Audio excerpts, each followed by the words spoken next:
This episode is brought to you by Bright Cellars, a personalized monthly wine subscription. Start by taking a short, fun quiz, and the algorithm designed by 2 MIT grads will recommend the 4 best wines for your tastes based on science. You'll receive 4 bottles of wine per month, and you'll never receive the same bottle twice. Go to brightcellars.com/wine-to-5, and you'll get 50% off your first shipment. It's not 5 o'clock, and they don't care. Welcome to Wine to 5. Entertainment, education, and everyday drinking for everyday people. Your hosts are Valerie Caruso and Stephanie Davis, 2 wine educators who don't need a clock to know when to pour that next glass.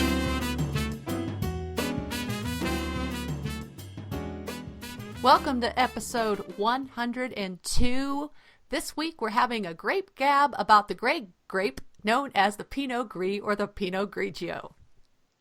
We've also got some more input from Wine to 5 subscribers, so stick around to see what they have to say, except for that one part. I'm not even sure we want to say this. Are you going to play that? Yeah, they bag on Val's issue with ice. I was like, really? Okay. But that's okay. They got you with the soap last week in their podcast. So I know. God, that was so funny. So funny. Guys. Oh my gosh. So yeah, so just stay tuned and listen for that, because that's going to be funny right at the end. And the best part, though, really, is that we're drinking together this week. I know. It's been a couple weeks. Some time. Yeah. Cheers. Cheers. So what I've got in my glass today, because I couldn't find a Pinot Gris or Pinot Grigio in my house, so I opened this bottle that I brought home from the Women of the Vine Symposium that was out in Napa last week, and it's the Trinitas 2012 Old Vine Petite Syrah. And holy moly, like this is like a dark behemoth. Even 2012, I'm like, maybe I shouldn't have opened this, but anyway, it's coming along nicely. It is very powerful and rich, and should be nice with some dinner tonight. Nice. What are you drinking? Well, I almost went to I have a go-to Pinot Gris from Chehalem that I just absolutely love, but I actually found an excellent Pinot Grigio in Walla Walla at Locati Cellars. They have a tasting room downtown, and this is their 2014 from the Breezy Slopes Vineyard, and I can honestly say this is the first Pinot Grigio that I actually ever bought at a winery. Like ever. Wow. Ever. Huh. Yeah, and so I have to thank, I believe it was Tara who was in the tasting room with us for the tour of the Locati wines when we were there back in September. But this is, it is a ripe style. It's got that stone fruit that we expect from Pinot Grigio, but a little more on the riper side because it is a high-altitude vineyard. So they got the cool air, but they got that sunshine, that pure sunshine up there at about 1,700 feet. It's all stainless, but it still has kind of a creamy thing going on that I associate more with Pinot Gris. So I really like this wine. It's actually a beautiful bottle that we brought back with us. That sounds nice. And Locati, are they Italian? They are. Yeah. They are. So yeah, we'll link to that website. We brought home their Cabernet Sauvignon as well, I believe. So yeah, that was one of our favorite finds and favorite tastings, and they have like a cigar humidor in there and everything. And that sounds like my kind of a place. Yeah, it's a beautiful tasting room. So we really enjoyed our time with Locati, and I am enjoying this Pinot Grigio in my glass, which brings us to this week's discussion topic, Steph. Yes, our like 50 Shades of Grey topic. Right? Right. Well, what is Pinot Gris? So it's important to lay out what it is. For one, it's actually one of those mutated versions of Pinot Noir. Did you know that? See? Mm-hmm. Just as the other grape, Pinot Blanc, is also a mutated version of Pinot Noir. Mm-hmm. So Pinot Noir, in fact, is known for mutating in the vineyard to the point that sometimes you can find different colored berries on the same vine. Yeah, the same vine, even the same bunch. Yeah. It just kind of goes crazy in the vineyard, and it's just like, well, what is that? Well, we know what it is, but what it isn't is it's not a white grape. So even though I've got a white wine here in my glass, many of us are familiar with more of the whiter styles of wine that are made from it, yes? Yes. So this grape is more of a gray. It's not really gray. It's kind of got pinkish and blue variations. So, but it looks kind of gray. So if you put pink and blue together, sometimes it looks kind of gray. And of course, Gris, Gris, is the French word for gray. So Pinot Gris. Right. And just like Grigio is Italian for gray. So that's the Italians call it Pinot Grigio, and the Germans call it Grauburgunder because Grau also translates to gray, and that's spelled Grau, Grauburgunder. And in Switzerland, they call it Malvoisie. Right. So there's all those different names for the same grape. I know. And there are many, many more. Trust me, we're not going to go through and bore you all with the details, but I think it should be noted that it is also authorized in Champagne. In fact, we had a conversation in our Facebook group today, and it has to do with the Champagne grapes, Pinot Noir, Meunier, and Chardonnay. Yeah, Val, you know what they are. It was perfect. Perfect. I know, it's perfect, but there are also 4 other grapes that are authorized in Champagne, and this is one of them. In fact, back in the Middle Ages, it was known as one of the primary component in what they called Vin de la Rivière. So these are wines of the river, back before Champagne was sparkling and before it was even white wine. It made a whitish wine, and the grape was Fromenteau.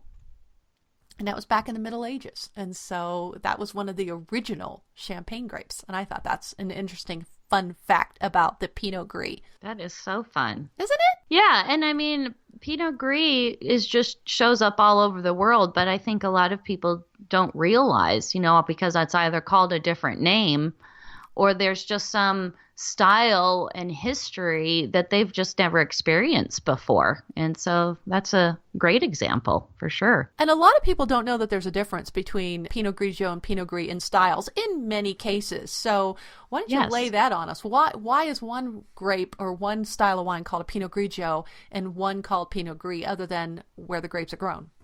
Yes. So if we look at the richer styles of Pinot Gris, traditional to Alsace, France, it's fair to assess that what Oregon typically puts out is similar. And I would agree to that for sure. I mean, and a lot of people love those Oregon Pinot Gris. Girl. Oh my gosh.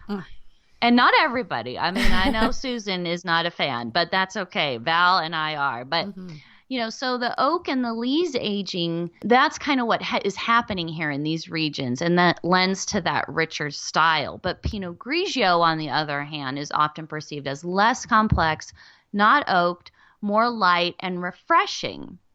Unfortunately, very unfortunately, we've all encountered the insipid, mass-produced kind of quaffers of Pinot Grigio, and I usually pass, but they do make an excellent sangria, a white wine sangria. You can spiff them up.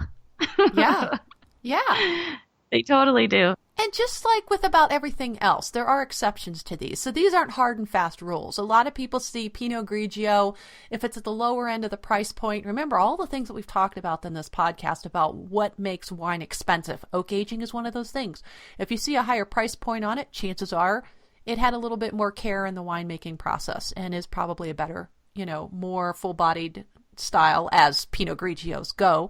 But we also have to look at the Northern Italian types of Pinot Grigio. And this is what really inspires me. These are those Ramato styles. They're spelled Ramato.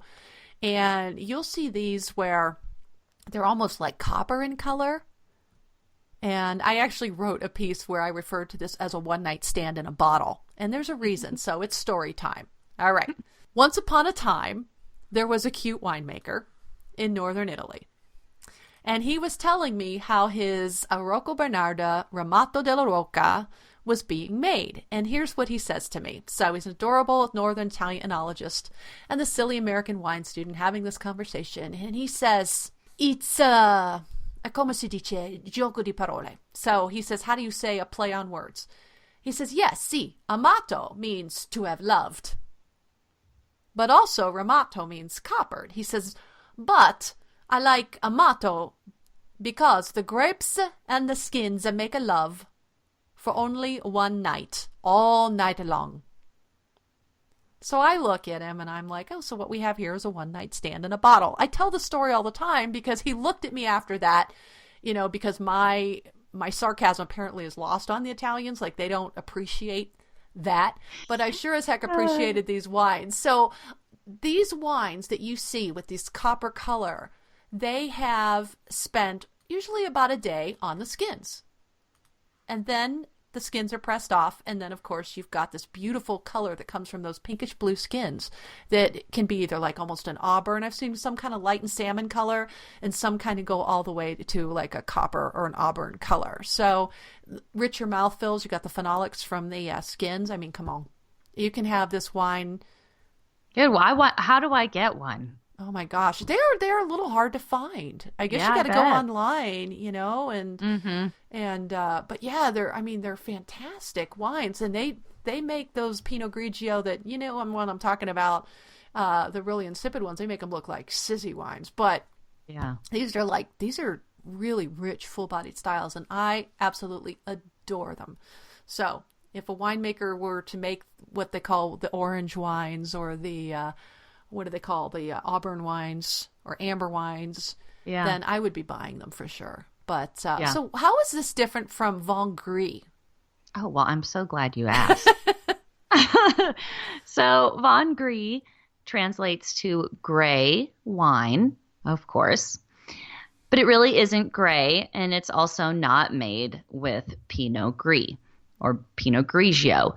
It's made with black grapes. Wait, what? What? Yeah. I know. They're like, what are you telling us now? Yeah, we're trying to confuse you because back in the day, remember that Fromenteau I mentioned earlier, it was a very pale onion skin or Vin Gris color. But modern day Vin Gris, and you'll hear that term, Vingris, you'll hear that term, and it refers to a very pale style of rosé wine that, as Steph mentioned, is made with red grapes, your Grenache, your Cinsault, those kind of grapes. Even in mostly around France, you're going to find that. And I believe Jancis mentions Morocco as well, which I've never had one of those. So that's exciting if you can get your hands on a Moroccan wine in the Vin Gris style. And they use like the GSM grapes that we all know, the Grenache Syrah type grapes, Mourvedre, things like that. But the difference here is that the grapes and the skins don't quite make a love. But there's more of a quick press or a peck on the cheek of color, giving that wine its slightly tinted baby pink or salmon color. Besides. Nice. I know. I know. Well, let's lay on some factoid, Val. Bring it. That wasn't factoid enough. There's lots of factoid. There's lots of factoid, but we're going to switch direction, though, because I read something while I was on a flight, and I ripped it out of the United Hemispheres magazine. You know that magazine? You're like, it's mine. Yeah, mine. Like, see this page right here. And I wrote notes on it, like, wine to 5 factoid. Yeah, that a girl. I did a little reading on it because I had no idea there was such thing as fat washing. I didn't know. I have no idea. This is cool. I like this factoid a lot. Sounds like something I need to go to a spa to have, but it's not. Fat washing. It has to do with cocktails. After the wine and yoga, then you go do fat washing. Yeah, then you go do fat washing. So yes, this is actually in the context of making cocktails. So in this article by Nicole Schnitzler, that piqued my interest, and she did a really good job in this article that wrote for this Hemi IQ article in the United magazine, which I actually do flip through. I learned, and this is what we're going to teach you, that you can take fatty foods like, I don't know, bacon, and you can infuse them into a spirit that can be then used to make a cocktail. I know. Doesn't get better than that. I know. So I'm sure the We Like Drinking guys are out there going, hey, I wonder if we can make a smoked whale testicle with something that's been fat washed. So here's how you do it. You start with a liquid form of a favorite fat that turns solid when chilled. So this could be like coconut oil. So you get that coconut flavor, some cheeses, like there's some cheeses that kind of turn liquid. Foie gras. Yeah. Mm-hmm. Butter. Maybe a good Irish butter or something. So anything along those lines that turns liquid when it's warm and then solid when it's cool. Then you take that fat while it's in the liquid form and you mix it with your favorite spirit. So it could be like a whiskey or a vodka or a gin, but it's got to be at least 20% ABV. So what you're doing is you're mixing it, you shake it up like in a mason jar or put it in a Ziploc bag or some Tupperware or whatever you got. Shake it on up. And then you put it in the fridge. And some people will say freezer. I guess it depends. I've seen articles that say both because I've read a couple other articles on this. So you shake it up occasionally because if the alcohol is higher than 20%, of course, you're not going to have it freeze or combine. So you're just going to keep shaking it to get that flavor infused, okay? And it's going to get all happy up in there. And then, of course, some recipes, depending on how strong of a flavor you want or how strongly flavored the spirit is, like if it's a bourbon, for example, you got a strongly flavored spirit, and if you're mixing something strongly flavored like bacon, the recipe that I included here in the show notes, it just says a couple hours. But some say go ahead and do it for like up to a week, depending on what it is. So again, depends on what the fat is, if it's a neutral spirit like vodka and it's a delicately flavored like a coconut oil or something, maybe you'd need a little bit more time. So you shake it up occasionally and then you strain off the fat and all the particles. And then you've got this spirit that now has the flavor of whatever that fatty goodness was. So from there, you can create some ridiculous cocktails that harken to some of our favorite artery clogging foods. Kind of reminds me of, I don't remember which episode it was, that we talked about the cocktails with the cheese. Yeah. That was like a cheese rind or like, when you infuse the cocktail with the cheese. I was like, this is so cool. Yeah, it's crazy. So I will link up an article to you guys about a cocktail. It's a recipe. How to use fat washing to create a Benton's Old Fashioned with bacon-infused bourbon. And in this bourbon recipe, they're using 4 roses. And it looks delicious. Just saying. So, just saying. Your factoid today is fat washing. That's fat washing. That is so good. Thank you, Val, for that. Really. I'm way too happy about that.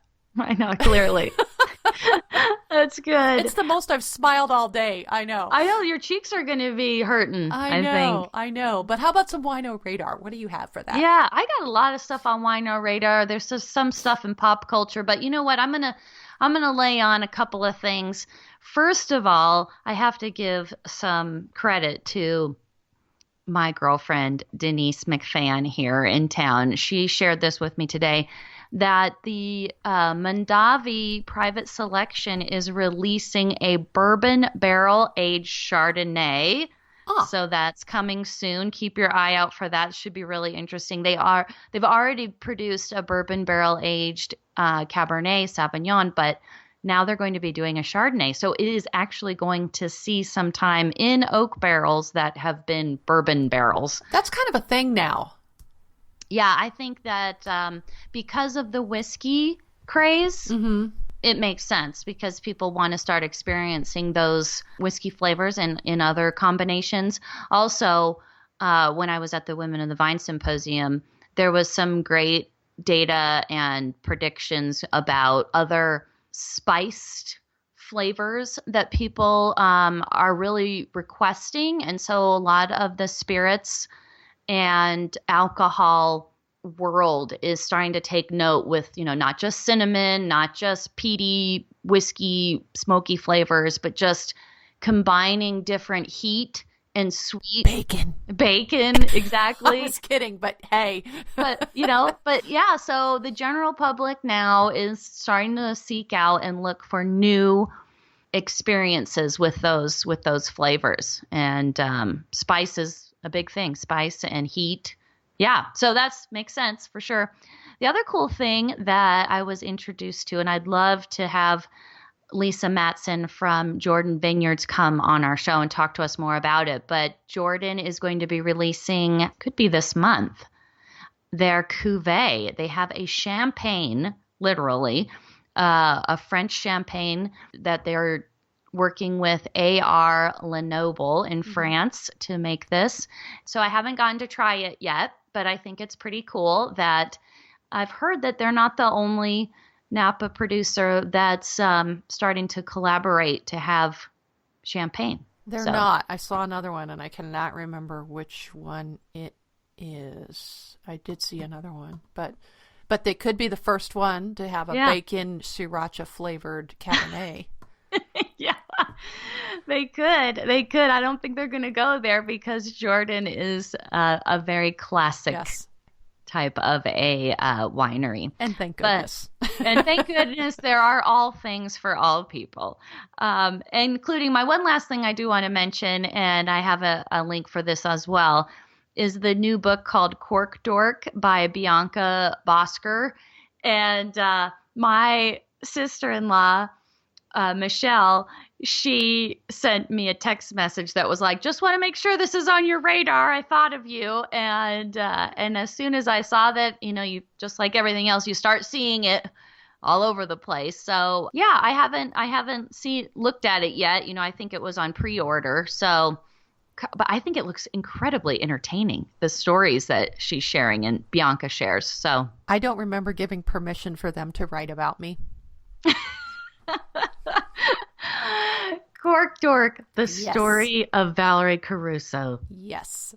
Oh, that's good, Val. I like it. Oh. Well, let's move on to some shout outs because we've got lots. We do. I have to say that Rebecca Fletcher, she took good care of me when I was out there in Napa. Right now, Rebecca is really busy as the VIP and trade coordinator for Raymond Vineyards. But she's having a blast. She's got some great stories of who's been VIP, which is like top secret, but cool. Cool stories, great wines, great place to work for. She's really happy there. But she entertained me, took me to great local cheese places in Sonoma. We went to the Girl and the Fig for dinner one night. Oh my God. I love that place. I know. It was so awesome. And so she just showed me a good time, like picked me up and we did it right. We spent one night in Napa, and yeah, so catching up on a lot of, we usually only see each other at SWE, Society Wine Educator Conference. So it was nice to spend extra time with her. But yeah, thank you so much, Rebecca. You're awesome. Oh, we love you, Rebecca. I remember slurping oysters with her at the bar in New Orleans when John had food poisoning. Oh. The night of the gala, remember? Yes. And we were just sitting there, just slurping some wine, and I think it was Pinot Gris and oysters at the bar there, and the guy just keeps throwing oysters on our plate, and we keep eating them. It was fantastic. It was fantastic. But no, Rebecca's good people. I'm so glad you got to hang out with her. Yes. Did you see that picture of her with Karen McNeil? She did an event with Karen McNeil, I think, last week or something. There was a picture of Karen I think posted. that was maybe like Thursday or something. Yeah. I didn't see the picture. I'll have to look. I know she was preparing for that when I talked to her last. So that is cool. Yeah, Rebecca is so connected. She has quite the network. And she's retired Air Force too, so that's our connection. Yeah. Which I love that. That's how we bonded. Yeah. Speaking of bonding, so much Patreon love here, and we thank every single one of you who left your voice messages to help us celebrate our 100th episode. I know we did get a couple in to episode 100, but every single one of our supporters left us a message, so you get to hear them all now. For example, this first one is from Sebastian Sassi, one of our Tenacious Taster supporters. Hey, this is Sebastian over at Sass Italy Tours. I think listeners are going to enjoy listening to the Wine to Five podcast because you're going to get a lot of insight into what's going on in the wine world and with wine generally that you're not going to read about pretty much anywhere else. These ladies present a lot of great content about wine without all the snobbery and huffery that seems to accompany a lot of wine-related publications and podcasts. So I always enjoy listening to it because it gives me a lot of insight into things that you're not going to read about pretty much anywhere else. We like to support the show because we think that the wine world needs a more democratic way to get people information about wine and about travel that's related to wine and about what's going on with the people that are actually producing the wine out there. So by supporting Wine to Five, we're giving directly to people that are getting behind the scenes and giving us really good information about stuff that you're just not going to be able to find other ways. And then Meg, our very first It's Not 5 o'clock and We Don't Care supporter, she chimed in to celebrate our 100th episode with us as well. So listen to what she had to say.